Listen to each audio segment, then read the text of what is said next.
ہاں کیوں نہیں، جو شخص اپنے اقرار کو پورا کرے اور پرہیزگار بنا رہے تو اللہ بھی پرہیزگاروں کو دوست رکھتا ہے۔ جو لوگ اللہ کے اقراروں اور اپنی قسموں کو بیچ ڈالتے ہیں اور ان کے عوض تھوڑی سی قیمت حاصل کرتے ہیں، ان کا آخرت میں کچھ حصہ نہیں۔ ان سے اللہ نہ تو کلام کرے گا اور نہ قیامت کے روز ان کی طرف دیکھے گا،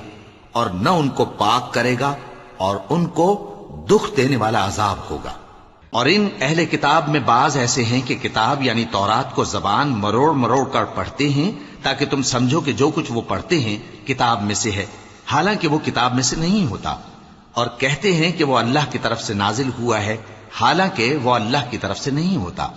اور اللہ پر جھوٹ بولتے ہیں اور یہ بات جانتے بھی ہیں۔ کسی آدمی کو شایع نہیں کہ اللہ اسے کتاب اور حکومت اور نبوت عطا فرمائے، پھر وہ لوگوں سے کہے کہ اللہ کو چھوڑ کر میرے بندے ہو جاؤ، بلکہ اس کو یہ کہنا چاہیے کہ اے اہل کتاب تم ربانی ہو جاؤ،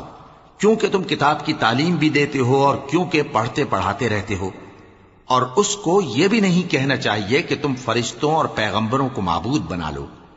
بھلا جب تم مسلمان ہو چکے تو کیا وہ تمہیں کافر ہونے کو کہے گا؟